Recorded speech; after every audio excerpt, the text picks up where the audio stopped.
Radio América Visión. América, Radio América, Radio América Visión. Y te acompaña noche y día con su música y poesía, desde Chile con amor.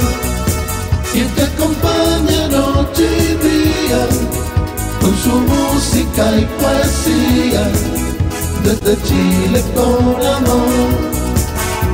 América, Radio América, Radio América Visión. América, Radio América, Radio América Visión. Radio América.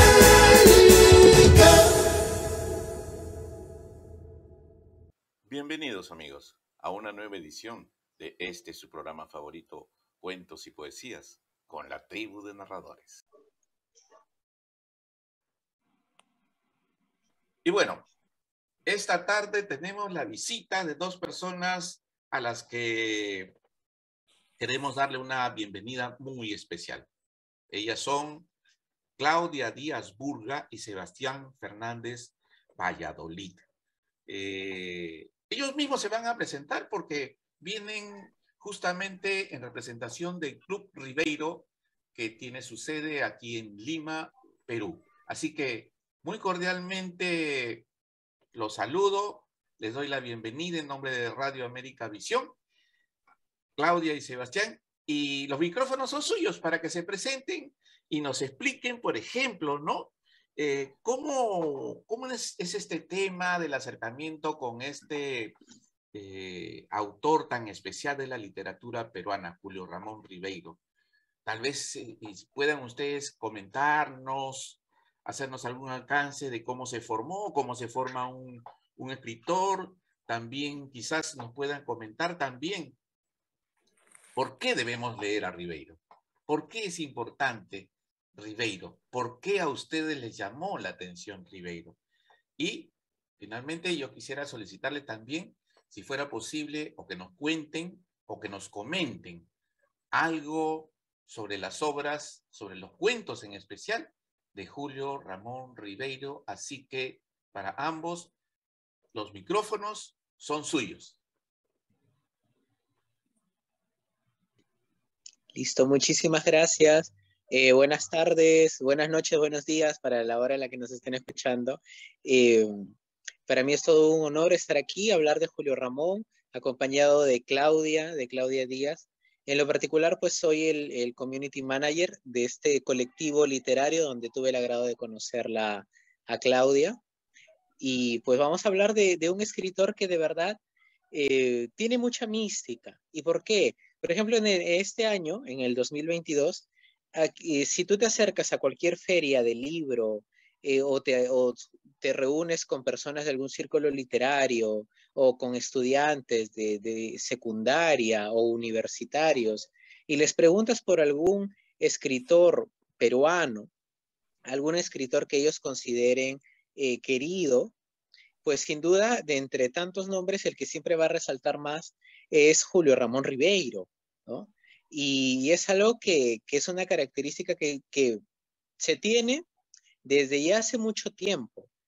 Julio Ramón Ribeiro fue profeta en su tierra, y para eso pues tenemos que responder a la pregunta de cómo se forma un buen escritor. Bien, yo quiero comenzar tocando algunos aspectos biográficos que son importantes de mencionar. Por ejemplo, el hecho de que él fue un niño rodeado de libros en su casa, ¿no? Y eso pues no es, digamos, tan común y mucho menos en esa época. Entonces él vivía en una casa, ¿no?, donde tenía un padre lector y una enorme biblioteca. Y no solamente eso, porque por parte de la rama materna también tenía mucha influencia de las historias propias que contaba la madre. Entonces ocurría que cuando los hermanos regresaban de jugar, ellos eran 4 hermanos, justamente papá les contaba historias y les leía algunos fragmentos de libros. Entonces, ese es un punto básico para que el escritor se vaya formando, ¿no? Se forma un lector y luego surge ese interés por escribir también. ¿Qué más nos puedes contar, César? Sin duda, Julio Ramón Ribeiro, para quienes no lo conocen, pues debemos comenzar que nació en 1929, o sea, su niñez y su pubertad pues fue toda la década de los 30 y mediados de los 40. Aquí en Perú, en esa época hubo un par de dictaduras militares de tendencia conservadora, y eso también pues influía en la familia.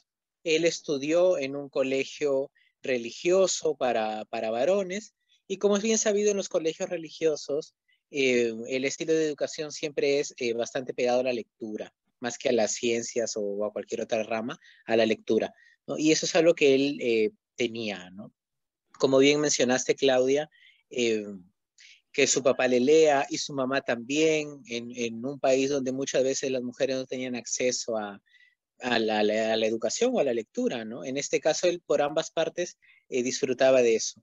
Y además, una característica bastante importante es que él ya lo llevaba también de sus ancestros. Sus ancestros fueron rectores de la Universidad San Marcos, que es la más antigua de Perú, y que habían venido de tener un estatus social. Ya para la época, ya cuando estaba Julio Ramón pequeñito, ya era todo lo contrario, ¿no? Ellos ya pertenecían a una clase media, y eso también los lleva a instalarse en un lugar llamado Miraflores, que no es el Miraflores de ahora, estamos hablando de hace ya prácticamente 100 años, y que era pues una especie de ranchito, ¿no? Un pueblito donde todos se conocían. ¿Y qué más nos puedes contar de ese primer lugar, Claudita? Claro, para los que, bueno, no conocen Lima ni Miraflores, pues es un distrito que tiene playas, ¿no? Eso es muy importante porque es, digamos, o era, digamos, un balneario, pero en ese entonces estaba en construcción, ¿no? E iba, digamos, poblándose. Y en ese contexto va a surgir un fenómeno, pues, terrible, que es el de un terremoto, y va a ser luego motivo de un cuento, como es Mayo 1940, cuando el pequeño Julitín, así le decían en casa, tenía 11 añitos, ¿no? Eso ocurre porque él nació en el 29, terremoto del 40, él tenía 11 años, ¿no? Y en ese cuento nos va a ir él comentando, por ejemplo, cómo todos se conocían en el barrio, cómo eran muchos una familia, que, por ejemplo, el vecino, ¿no? O los hijos del vecino podían acompañar a los niños al colegio y regresarlos, porque además, digamos, todos, al todos conocerse, se daba una especie de mucha confraternidad, cosa que ya no vemos hoy en día, ¿no? Por eso en los cuentos de Julio Ramón siempre vamos a encontrar un poco esa nostalgia del pasado y ese reflejarnos cómo era esa Lima antigua. Entonces, este es un hecho bastante importante. Cacos y Canes, por ejemplo, es otro cuento, ¿no? Y pertenece también a relatos santacrucinos. Y nos cuenta cómo había muchos ladrones en el barrio, ¿no? Y eso contrasta mucho con el Miraflores que conocemos ahora, ¿no? Que es pues un barrio, digamos, prácticamente pues de lujo, muy exclusivo, con sitios muy bonitos. Pero aquí nos vamos a enterar de cómo era el Miraflores antiguo. Entonces aquí vemos mucho del pasado de la ciudad, ¿no? Entonces se metían los ladrones y hubo la necesidad, los ladrones eran los cacos, hubo la necesidad de agenciarse de perritos, o sea, de canes, para ver si protegían lo que era la casa, ¿no? Y eran pues unos ladrones también incipientes, ¿no? No eran tampoco pues la delincuencia como es ahora, ¿no? Y yo quiero mencionar un hecho y que lo vaya profundizando también Sebastián, que es la muerte del padre, que va a traer al hogar pues no solamente la tristeza de haber perdido a papá, ¿no? Fue un momento que marcó mucho a Julio Ramón y a los demás hermanos, sino también algunos problemas económicos. ¿Qué podrías decirnos de eso, Sebastián? Por supuesto. Para ese entonces, como bien mencionas, ellos vivían en el barrio de Santa Cruz, que es lo que pertenece a Miraflores, y ya tenían su casita. Y se habían instalado, se habían asentado, como solemos decir, y llega un momento en el que el padre fallece a causa de la tuberculosis, una enfermedad que para ese entonces era mucho más fuerte en un sentido social, ¿no? de lo que es ahora, que también la tenemos presente. Y fallece dejando sus hijos prácticamente jóvenes, ¿no? A él tenían entre 17, 16, 15 años, ¿no? En esa edad estaban. Entonces eso les produce una profunda tristeza y sobre todo les lleva a formarse en su personalidad, ¿no? Estamos en una época de adolescente donde quizá normalmente algunos de nosotros nos enfrentamos a nuestras figuras paternas, ¿no? Pero ellos no tuvieron eso, tuvieron que enfrentarse a la ausencia. Y Julio Ramón lo refleja de esa forma en un cuento llamado Página de un diario, que es un cuento que es prácticamente que él mismo está hablando, ¿no? Tiene poquísimo de ficción, es más que todo autobiográfico. Y ahí narra eso. Ahí es donde él también tiene la labor de ser escritor, ya que su padre, si bien se había formado como abogado, siempre tuvo gusto por la literatura, compartió cafés con Abraham Aldelomar, un reconocido cuentista peruano, también llegó a conocer a José Carlos Mariátegui, un ensayista peruano, y a César Vallejo, uno de los poetas más influyentes y que hace poco también ha estado de aniversario. Y bueno, a pesar de tener estos contactos, este peso, ¿no? No llegó a escribir o a publicar algo, me refiero al padre. Esto ya lo vino a hacer el hijo. Entonces, él toma esa labor, por llamarlo de alguna forma, y llega a completar aquel deseo que su padre nunca logró cumplir, ¿no? Y bueno, una vez que él fallece, ya también es bastante difícil para Julio Ramón, pero tiene que salir adelante. Y él se matricula en la universidad.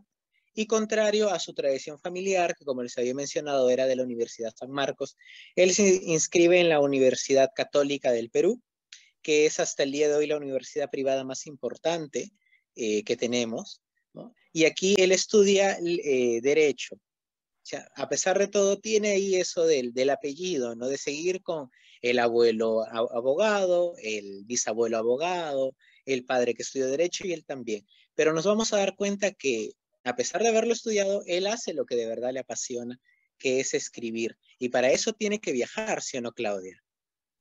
Efectivamente, porque justamente era en Europa donde estaban pues en boga las corrientes literarias, las nuevas técnicas, las estrategias, el mundo en sí de el arte, no solamente en la literatura, sino también en lo que es la pintura, la música.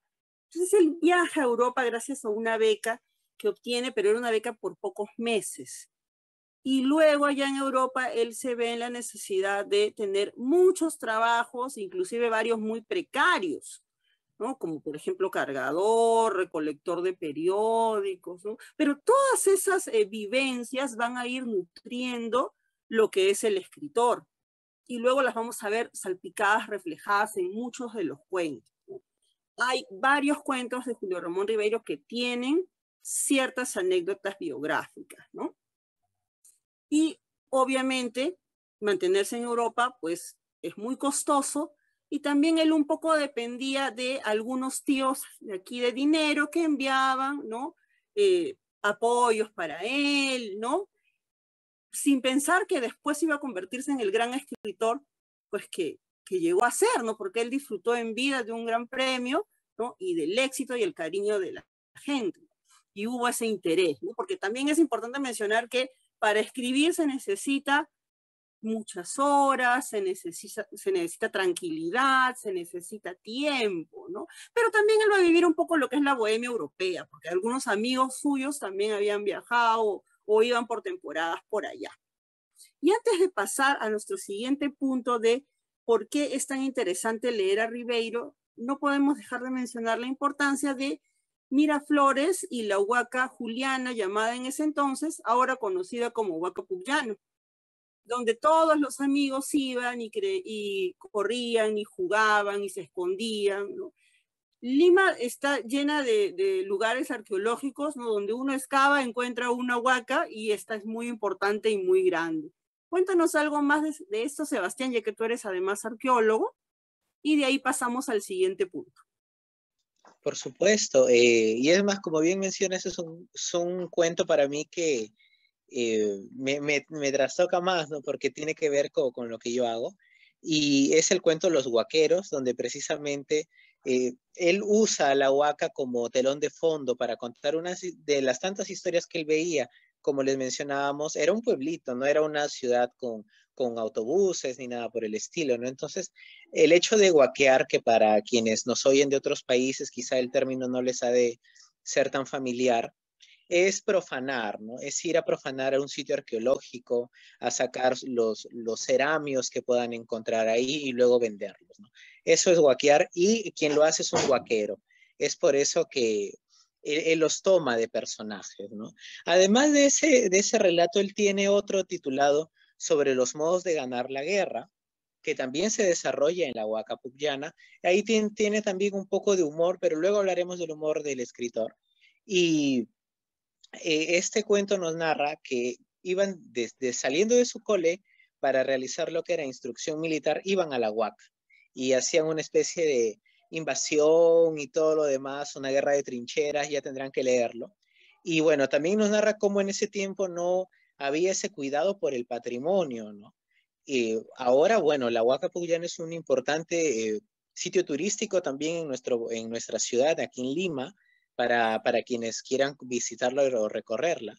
Pero que en ese entonces los colegios iban a tirarse los trozos de adobe, los restos de cerámica, entonces los pobres estudiantes no tenían ese conocimiento o ese cuidado por el patrimonio, ¿no?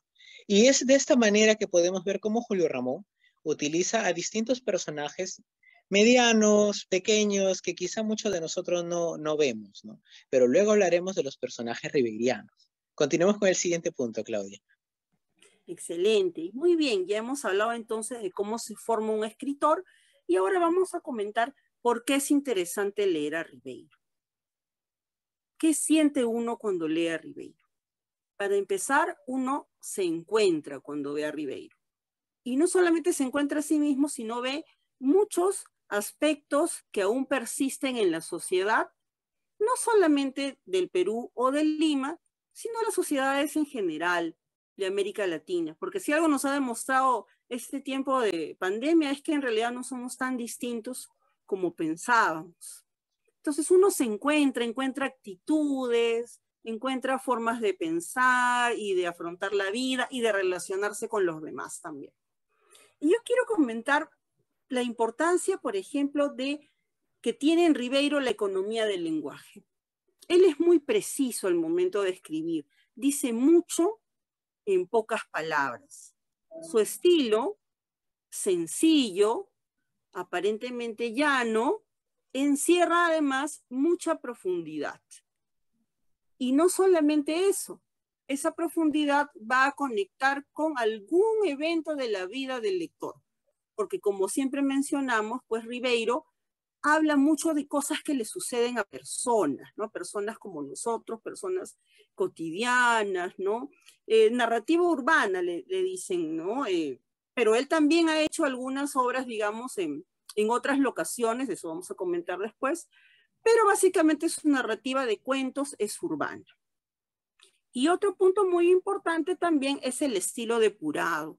Encontramos muchas palabras también que son reflejo de la época, que de repente ya no se usan en la actualidad, pero cuando uno lee a Ribeiro aprende, porque aprende de estas expresiones, de estas palabras, de estos contextos. ¿Qué más nos podrías comentar del estilo ribeiriano, Sebastián? Por supuesto, es como bien mencionas, es un estilo que conecta. Ribeiro tiene una frase que dice, ¿no?, que cada palabra tiene que ser pesada y pulida para ponerla en algún relato, ¿no? Y eso es lo que él hacía, ¿no? Como bien mencionas, en frases tan cortitas o en algunos finales de apenas unas cuantas palabras, él te puede transmitir mucho.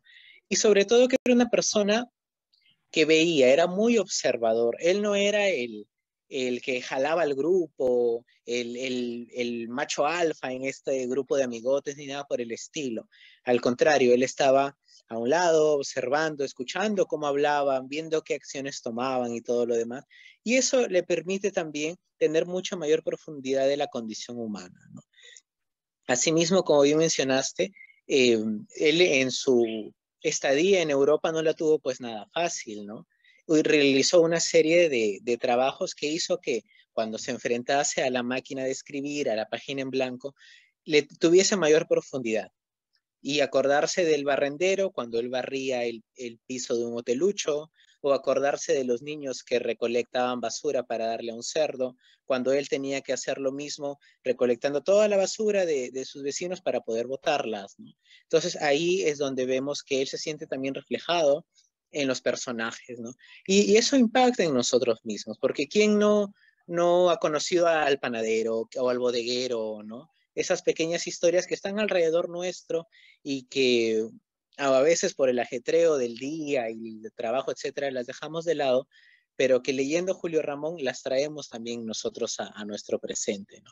Y otra cosa que ya mencionabas, porque el lenguaje va cambiando, también Ribeiro es el reflejo de una época, ¿no? De una forma de hablar de Lima que a través de las migraciones, a través de la globalización, palabras hemos dejado de usarlas, pero que en él las encontramos y sí las sabemos entender. ¿Por qué? Porque están puestas de una forma tan precisa que no es necesario recurrir al diccionario siquiera, ¿no? Él escribe para que lo pueda entender todo el mundo. Y así hay cuentos que pueden ser de temática infantil y te van a gustar, que cuando eres joven los vuelves a leer y te vuelve a gustar, y ya cuando eres mucho mayor o tienes y ya familia, hijos, un trabajo, has vivido más, lo vuelves a leer y le encuentras otra profundidad. Él tiene otro lado y a veces ya puedes encontrar ahí alguna historia subyacente que cuando lo leíste de joven no entendías, ¿no? Y que sin duda él demuestra la magistralidad que él tiene, ¿no? Y bueno, hablemos quizá de los finales, del humor, de la ironía. Hay tanto que hablar de Julio Ramón. ¿Por dónde quieres continuar, Claudia? Vamos por el humor. Genial. El humor justamente, sí, el humor justamente se va a ver reflejado en la representación de estas situaciones que nos enfrentan a cómo somos y que muchas veces no queremos reconocer que somos así, ¿no? No queremos reconocer a veces que tenemos ciertas actitudes, por ejemplo, ¿no? Que podrían dañar a la persona, ¿no? Por ejemplo, ciertas actitudes de repente de racismo, ¿no? Y él las refleja y las refleja muy bien, ¿no? Muestra cómo se dan estas situaciones en la sociedad. Pero siempre es importante mencionar que como todo autor, hace un reflejo de su tiempo, ¿no? No es que él, digamos, tuviera la característica de ser o no ser así, porque a veces surge la confusión en ese sentido, ¿no?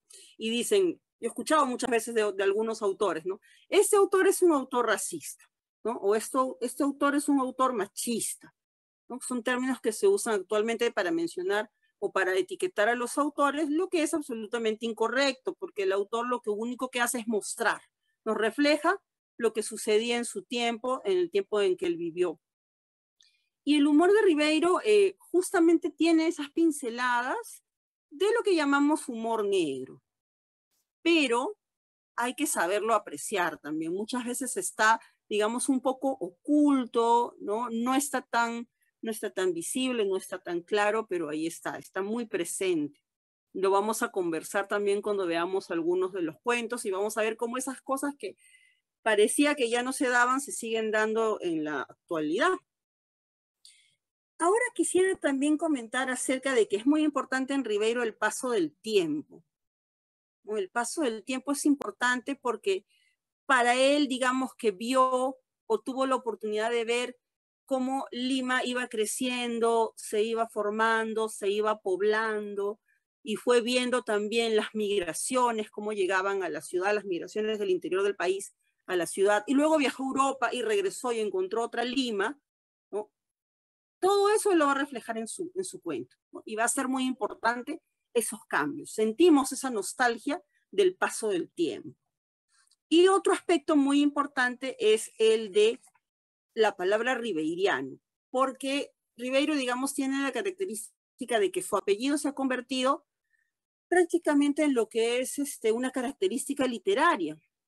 ¿Y cuando hablamos de un personaje ribeiriano? O cuando hablamos de una situación ribeiriana o de un chasco ribeiriano. ¿Cuándo hablamos de eso, Sebastián? Ejemplos hay muchos, pero como diríamos en en una frase que se puede entender en cualquier lado, cuando se te quema el pan en la puerta del horno, ¿no? Es así, cuando algo que sabes que va a suceder y la tienes fija y sabes que sí, sí, sí, ¡pum! No pasa, no sucede, nos quedamos a media, nos frustramos, ¿no? Y hay situaciones que quizá hemos tenido todos en algún momento, ¿no? ¿A quién no le ha pasado que justo la precisa no resultó, ¿no? Y es una característica que a veces incluso refleja a nuestra sociedad peruana, ¿no? Muchas veces también nos ha pasado que hemos quedado subcampeones o no hemos clasificado en el tema de deportes, ¿no? O por ahí los que eran nominados a tal premio no lo consiguieron y se quedaron nominados, ¿no? Es por eso también que conectamos bastante con Julio Ramón. Y él lo cuenta en una clave humorística, claro está, ¿no? Pero para saber escribir bien hay que saber leer bien, ¿no? ¿Y qué leía Julio Ramón Ribeiro? Bueno, por sus padres aprendió lo que es la literatura, la buena literatura francesa, ¿no? También los novelistas rusos, por ejemplo, ¿no? Voy a soltar algunos nombres. Está, por ejemplo, en francés, Guy de Maupassant, también está Anton Chekhov, también ha leído para el teatro, que él también tiene unas piezas de teatro muy buenas. Leyó, por ejemplo, a Bertolt Brecht, ¿no? Entonces, estos escritores europeos influyeron bastante en él, ¿no? Y su madre, por ejemplo, le leía las historias de Julio Verne. O sea, imagínense a un niño comenzar con 20.000 leguas de viaje submarino, ¿no? Viaje al centro de la Tierra, con esos relatos tan maravillosos, ¿no? Y él también tenía sus escritores preferidos, ¿no? Y precisamente no sin ánimos de imitarlos ni nada, pero eso fue lo que también de alguna manera lo motivó a escribir, ¿no? Y bueno, hay una frase que suena quizá mucho a política, a político también, que es darle voz a quienes no tienen voz. Y en Ribeiro encontramos eso, ¿no? A pesar de tener ahí el chasco, el fracaso o el gusto por una literatura depurada, ¿no? O un estilo quizá un poquito francesado, también encontramos eso. Y eso que tiene que ver mucho con los personajes. ¿Quiénes son los que no tienen voz, no? Y como lo mencionábamos, los segundos puestos, los que no llegaron a la meta, los que no se presentaron al concurso, los que se sabían buenos, pero no quisieron participar, ¿no? O sea, y quizá eso va al contrario a una tendencia que tenemos ahora, que está en la época, ¿no? Vemos que hacen docuseries, documentales, filmes de personas muy exitosas, de aquellos que han disfrutado el éxito internacional, continental, etcétera. Pues con Ribeiro no. Con Ribeiro encontramos a un panadero, a un pescador, a un profesorcito suplente, ¿no? Ni siquiera titulado ni nada, suplente, ¿no? A una persona que, por ejemplo, celebraba su aniversario número 40 en un trabajo, pero en un mismo puesto, nunca ascendió, ni bajó ni subió ni nada, se quedó siempre en el mismo lugar, ¿no? Esas pequeñas historias, ¿no? De aquellas personas invisibles que van en el bus, que toman el taxi, ¿no? Y que nos rodean muchas veces, ¿no? Esas fueron las personas que él miró y a quienes les dio voz y las hizo inmortales, ¿no? Porque los cuentos de Ribeiro precisamente son eso, ¿no? Se van leyendo y van encontrando distintos tipos de lectores. Y eso también refleja la vigencia, ¿sí o no, Claudia? La vigencia que tiene hoy por hoy Julio Ramón Ribeiro. Efectivamente, porque cuando uno lee un cuento de Ribeiro, pues sigue encontrando, como decía, estas actitudes de la sociedad, ¿no? Sigue viendo que nos comportamos de cierta manera, ¿no? Se sigue dando la misma problemática, ¿no? No solamente en la capital, sino en el resto del Perú y en otras ciudades también vecinas, ¿no? Entonces sí, definitivamente que eso es lo que hace que Ribeiro siga tan vigente, ¿no? El hecho de seguir encontrando estas situaciones.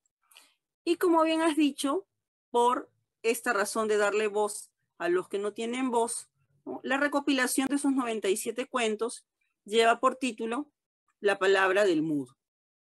Sin embargo, es importante mencionar que, si bien es cierto, tiene varios cuentos de temática social donde trata justamente de darle voz a las minorías, a los que no tienen voz, también tiene otro tipo de cuentos.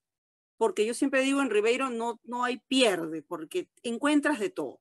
Hasta un cuento de terror, un casi policial, cuentos experimentales, filosóficos. Es decir, su narrativa corta, que es lo que estamos abordando ahora, tiene un poco de todo. Por eso es que cuando un lector encuentra a Ribeiro, definitivamente quiere seguir conociendo y leyendo más, porque un cuento no se parece al otro, porque ha tratado prácticamente todas las temáticas. Hasta por ahí hay un par de cuentos que hablan de amor. Y vamos justamente ahora a esos puntos, los cuentos. Y vamos a empezar justamente con uno de los más emblemáticos, que es Alienación. Alienación es este cuento que nos habla de un joven mulato, digamos, que tiene ese deseo, ¿no?, por ser más blanco, de repente con el cabello más claro, copiar ciertas actitudes que ve en otros lugares, quiere aprender a hablar inglés, ¿no?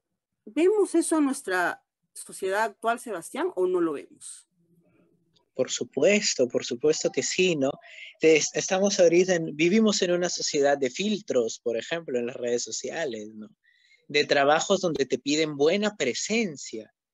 ¿Qué es la buena presencia? ¿Tendremos buena presencia, Claudia? No lo sé, quizá no, quizá sí, ¿no? Son cuestiones en todo sentido racistas, ¿no? O tomarte una foto y lo primero que hacer es blanquearla, ¿no? Que no salir tan negro, o sea, cosas que tenemos ya están normalizadas, ¿no? Hasta pedimos, ¿no? Oye, pero la foto va con filtro, ¿no? Si no, no me tomo, decimos, ¿no? Y que el pobre Bob también lo refleja, muy a su época, ¿no? Él, por ejemplo, voy a contar una poquita sin ánimo de quemar el cuento, ¿no? Él se colocaba vestido de cowboy al costado de las... en el cine, en las afueras del cine, ¿no? Donde está precisamente que se anuncia la película y en esos letreros luminosos de mediados del siglo XX, ¿no?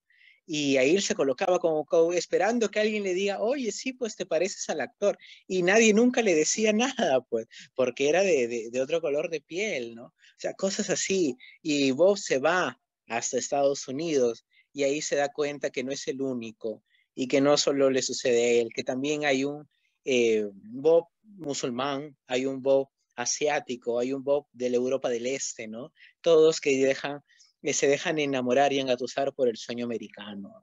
Es un cuento precioso, es un cuento muy vigente, es un cuento donde nos podemos también sentir identificados, ¿no? Latinoamérica tiene mucha influencia de Estados Unidos, ¿no? A través del cine, de la música, en la comida rápida, ¿no? A veces también en las tendencias en la literatura, por ponerles un ejemplo, ¿no? Y que de una manera u otra también nos choca a nosotros mismos como individuos. Pero así como hay un hombre, un mulato, también sucede con las mujeres.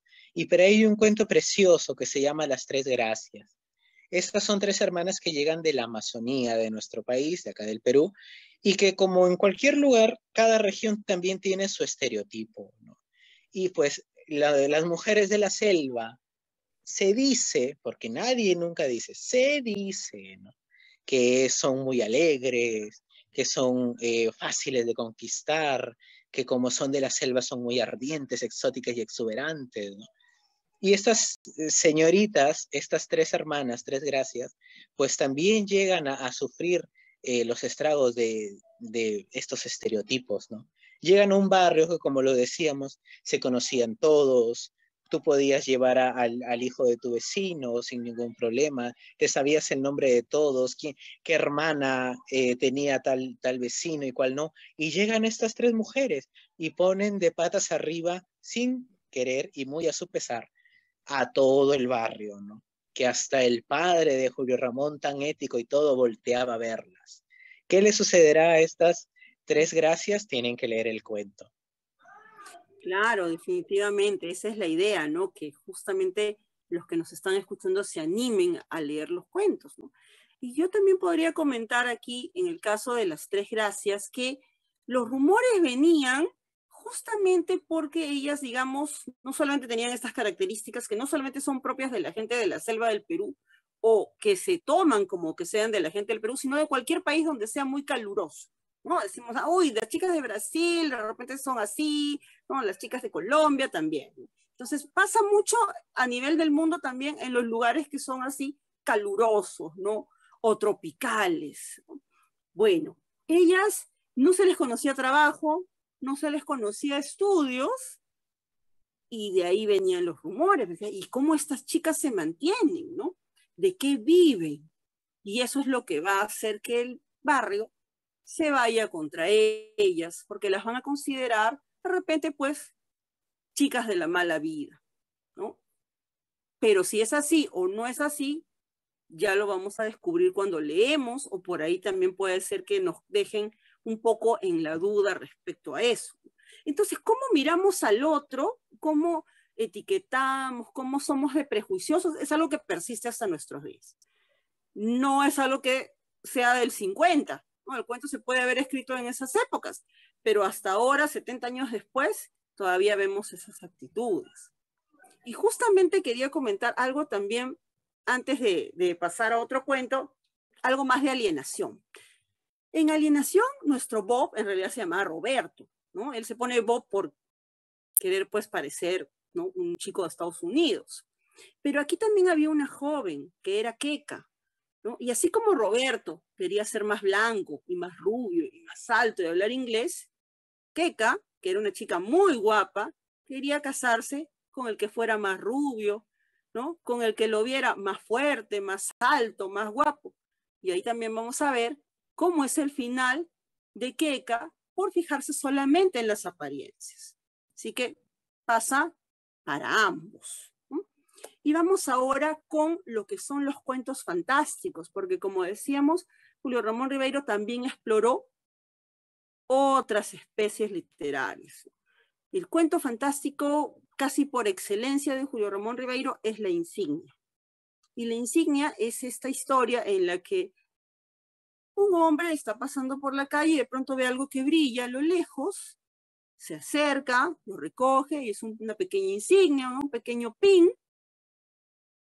Como que se olvida, lo guarda en el bolsillo y se olvida. Y luego cuando manda a lavar un traje a la lavandería se lo devuelven y empieza a usar la insignia. Y le empiezan a pasar cosas insospechadas, rarísimas, como cuáles, Sebastián. Imagínate ponerte un pin y que estés en una librería y el librero todo siniestro se te acerque, ¿no? A preguntarte cosas que tú ni idea, ¿no? Y le respondes así por responder y él te sigue la conversación y te invita a una reunión. O que, por ejemplo, de un momento a otro te pidan papagayos. Imagínate en una ciudad cualquiera que te pidan papagayos y que luego nunca más los veas. O que te pidan ponerle cáscaras de plátano a las puertas de determinadas casas, ¿no? Y que uno cumpliendo estrictamente todas aquellas tareas ibas ascendiendo, sin saber cómo y sin saber por qué, pero ibas ascendiendo. Sin duda la insignia, que puede ser quizá una sátira de estas logias que hay, o quizá un cuento netamente fantástico, pues tiene mucho que contar y es un cuento por excelencia de los clásicos que tiene Julio Ramón Ribeiro. Otro también de corte fantástico es Doblaje. El cuento Doblaje nos habla de un diario. Y aquí vamos a hacer un paréntesis. Julio Ramón Ribeiro tenía un diario personal que llegó a escribirlo prácticamente durante toda su estadía en Europa, hasta ya prácticamente hasta su último año de vida en realidad, ¿no? La parte publicada sí llega hasta la década de los 70, ¿no? Y es un diario muy bueno, reconocido también por quienes lo leen por primera vez, y donde él se muestra tal y cual, ¿no? Conocemos sus historias de amor, conocemos su posición política, sus penurias económicas, ¿no? Alguna o que otra anécdota que normalmente se contaría en una reunión o entre tragos, ahí él la pone y se muestra pues como es, ¿no? Así que tienen que leer La tentación del fracaso, su título. Lo bueno es que hace poco lo ha editado Seix Barral, es una multinacional, así que pueden encontrarla en distintas librerías. Cerrando el paréntesis, volvemos al cuento y volvemos que este personaje tenía un diario. Normalmente escribimos en nuestro diario lo que nos ha pasado.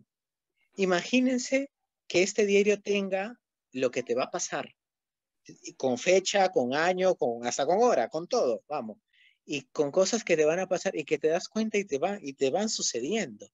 Poco a poco te van sucediendo y de eso más o menos va el cuento de Doblaje. ¿Cuál será su final?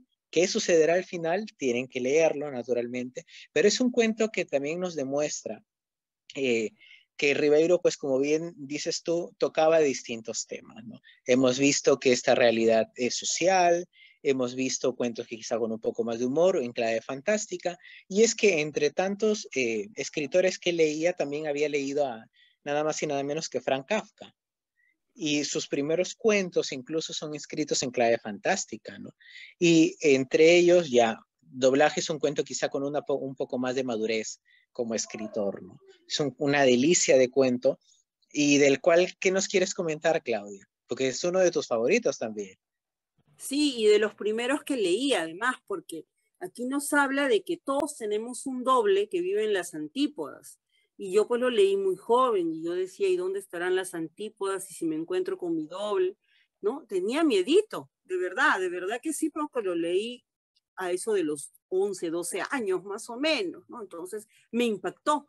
Pero cuando lo he leído ya de adulta, ya con conocimientos literarios, he podido apreciar que además Ribeiro tiene una narrativa muy inteligente porque él cubre su cuento y le da así verosimilitud, ¿no? Porque cuando uno, sobre todo, escribe cuentos fantásticos, es muy importante la verosimilitud, mucho más que cuando escribe cuentos realistas. Entonces, aquí él nos va a dejar un poco la duda, ¿no? ¿Pasó así o no pasó así? ¿No? ¿Estas personas cambiaron de lugar o no? ¿O es algo que de repente está en la mente de uno? Entonces, muy inteligente al momento de redactar y muy cubierto el cuento, ¿no? Eso es técnica literaria, ¿no? Que es muy importante resaltar. Y ahora vamos a un tema político. Este habrá sido el cuarto cuento que yo leí, y justamente lo leí en cuarto de secundaria, porque es cuando uno aquí en Perú, en la época que yo estaba en el colegio, se habla de literatura peruana, y estábamos muy próximos a lo que es las fiestas de 15 años. Cuarto de secundaria uno tiene 14, 15, entonces son las fiestas de 15 años, ¿no? Los quinceañeros. Y leímos El banquete, ¿no? Y me encantó. Y si yo ya estaba ya enamorada de Ribeiro por los otros cuentos que había leído antes, aquí ya me terminó de atrapar.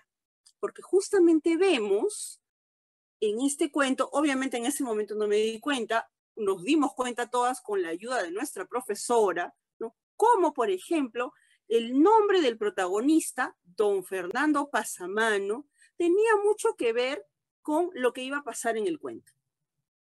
¿Cómo así?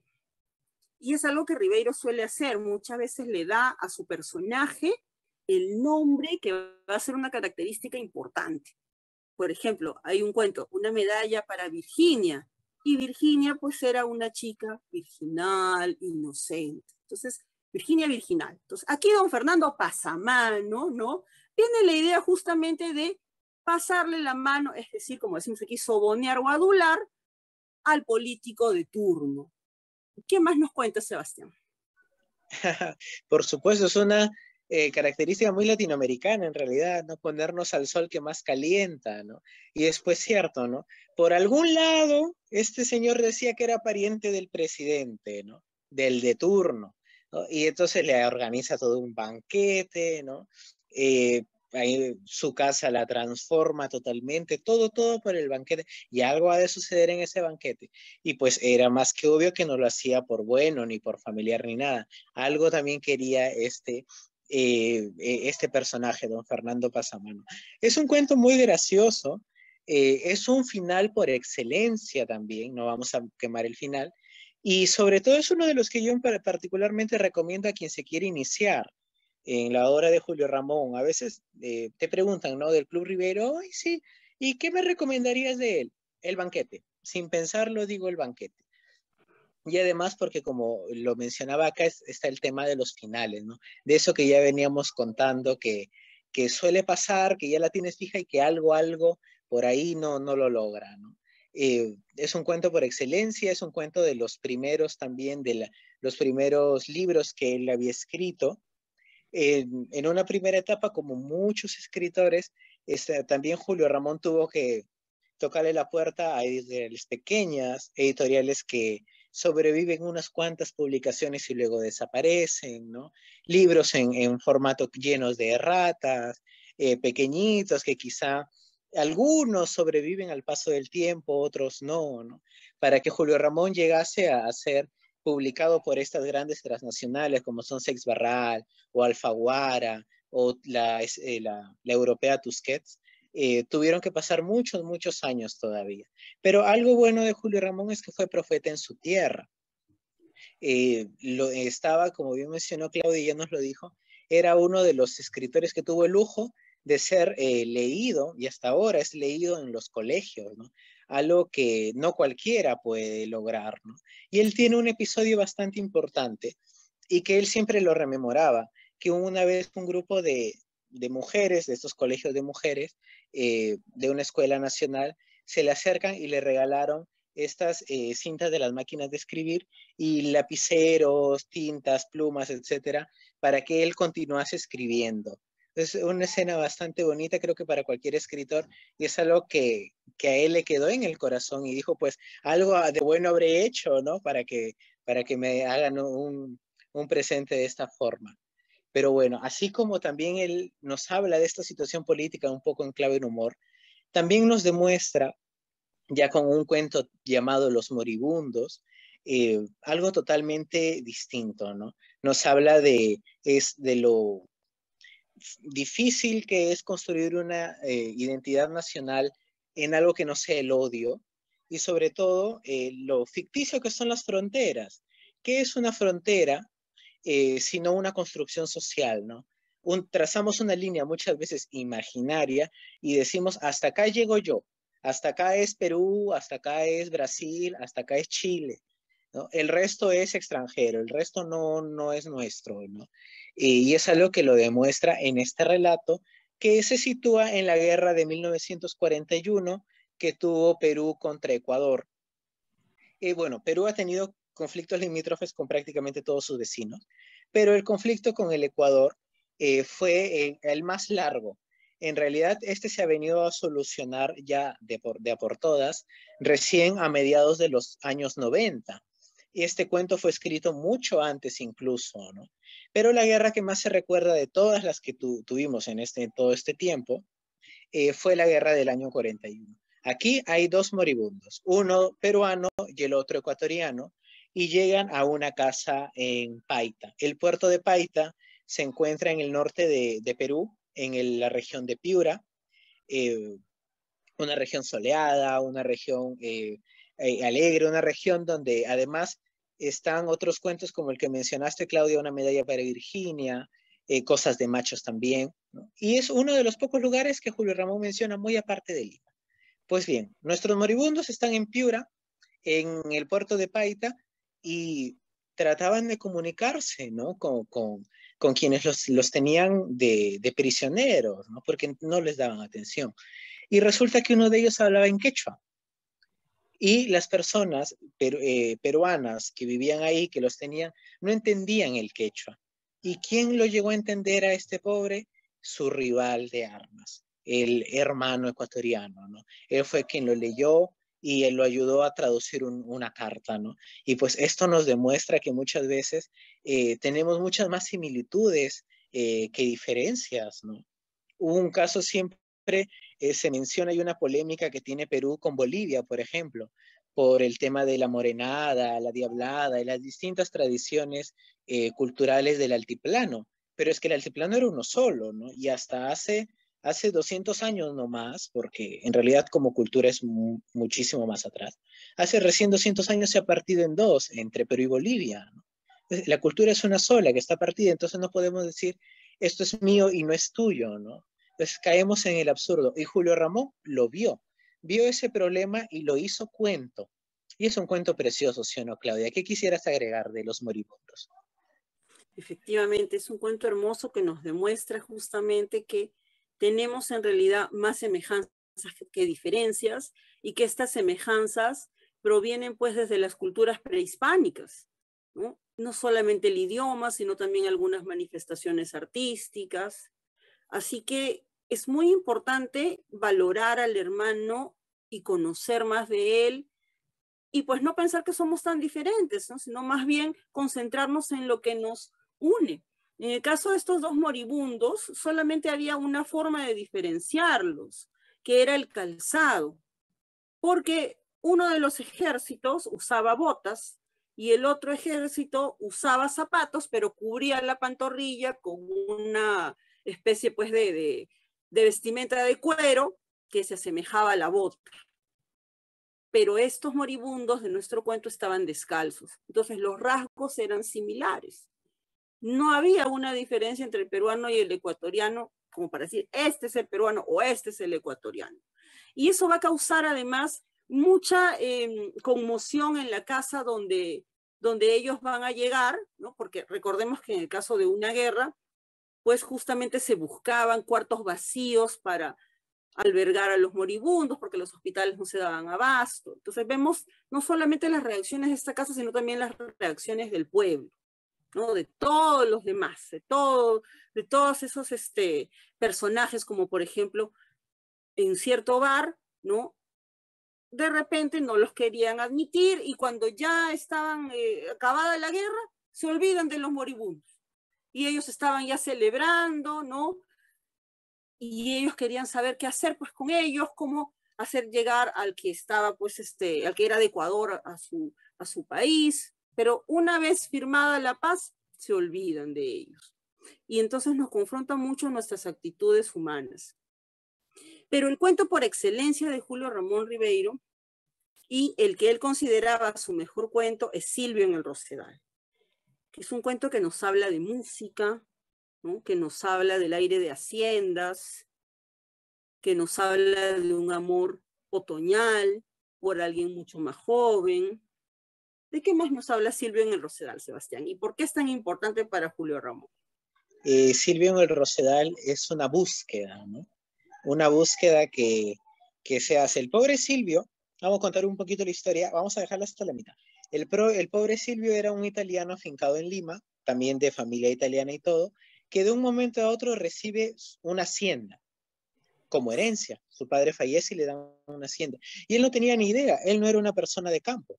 Y aún así llega ahí y lo que al principio le parecía muy bonito, luego se aburre, pero tiene un código que tiene que buscar. Y esa es una constante búsqueda que él hace y ahí suceden más cosas, ¿no? Pero ¿qué tiene que ver con Julio Ramón? Julio Ramón muchas veces era escéptico, ¿no? Y también en muchos de sus momentos estaba en una constante búsqueda, como muchos de nosotros, ¿no? ¿Qué somos por la vida? ¿Qué ser? Buscar nuestra felicidad, buscar nuestra estabilidad económica, buscar el amor, buscar el placer, buscar evitarte malos ratos, ¿no? Todas esas búsquedas que es propia de la condición humana, Julio Ramón lo refleja en este personaje que es Silvio. Para entender este cuento, para comprender su belleza, para saber por qué Julio Ramón decía que era uno de sus favoritos, si no el más, hay que haber leído algunos cuentos anteriores. Yo no lo recomendaría para iniciar, pero sí, sin duda es uno de los que no te tienes que perder de todas maneras. Y también saber cómo era Julio Ramón, pues a leer un poquito de su biografía, ¿no? Para entenderlo. Y a él le gustó tanto, y ya con esto cerramos esta parte de Silvio, que cuando terminó de escribirlo, lo primero que hizo fue agarrar el manuscrito. En ese tiempo no existía el Word ni nada por el estilo, agarrar el manuscrito y llevárselo a su hijo, a su pequeño hijo, que en ese entonces habría tenido unos 7, 8 añitos, y leerle el cuento. Y su hijo siempre cuenta que nunca vio un rostro de felicidad, de un rostro complacido de su padre como lo vio ese día, ¿no? Ese día donde con una sonrisa su padre le fue leyendo el cuento palabra a palabra y que a él le fascinó, ¿no? Y es una experiencia que él siempre rememora y que nos demuestra pues que no hay nada más satisfactorio que saber que algo lo hiciste bien, ¿no? Que este cuento te salió bueno y que te salió a la primera y todo lo demás, ¿no? Y es un cuento por excelencia. Yo cerraría, de entre todos los cuentos mencionados, uno que quizá no podemos dejar es El Jefe, porque en algún momento también nos pasa, tiene alguna temática, bueno, laboral, ¿no? Siempre tenemos por ahí, ¿no? Distintos arquetipos en los trabajos, ¿no? Y si a uno no es del problema, tú eres el problema, pero siempre alguno es, ¿no? Y en El Jefe lo podemos demostrar. Yo cerraría con ese cuento. ¿Y tú, Claudia, con qué cuento cerrarías ya para dejar descansar a Julio Ramón, que tanto le hemos venido mencionando? Sí, efectivamente. Si yo tuviera que recomendar un cuento para que alguien se inicie en la lectura de Julio Ramón Ribeiro, pues recomendaría justamente el cuento de Espumante en el sótano. En ese cuento vamos a ver primero un contexto de oficina. Y si no hemos trabajado específicamente en una oficina, el contexto laboral es común a cualquier trabajo. Cómo se dan las relaciones entre compañeros, cómo son los jefes, ¿no? Pero este protagonista tenía mucha ilusión porque estaba cumpliendo un aniversario muy importante para él de estar en este trabajo. Y vamos a ver cómo reaccionan los demás ante este interés de compartir eso que para él era un logro. Así que es un cuento que creo que puede conectar fácilmente con cualquier persona. Y además también, obviamente, los cuentos que hemos ido mencionando a lo largo de esta conversación. Y ya para finalizar, queremos agradecerle a Manuel Barba por habernos invitado a su programa. Sí, y Sebastián también quiere agradecer y despedirse. Sí, claro que sí, quiero agradecer la oportunidad. Y bueno, cerrar con una frase de Julio Ramón que viene muy a pelo, que es: en cada lector futuro el escritor renace.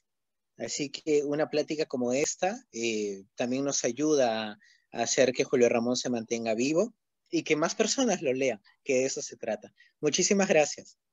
Bueno. Efectivamente, y él también decía, el que quiera honrarme, que me lea y me comente. Así que esperamos que se animen a leerlo con todas estas pistas que hemos ido dando de sus cuentos. Muchas gracias, Manuel, por invitarnos, y a todos tus oyentes, gracias.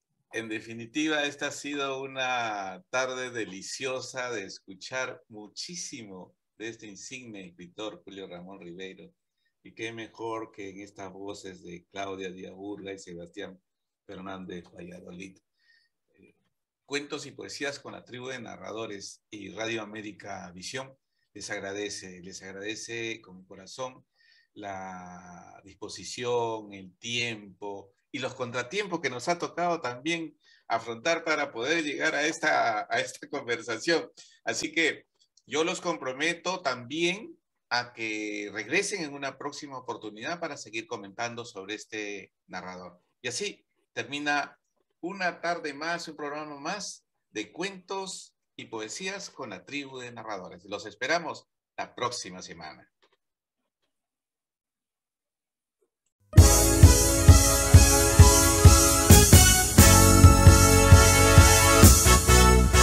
América, Radio América, Radio América Visión.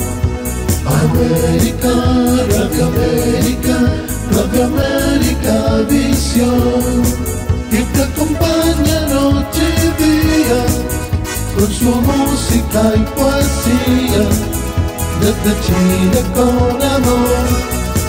Y te acompaña noche y día con su música y poesía, desde Chile con amor.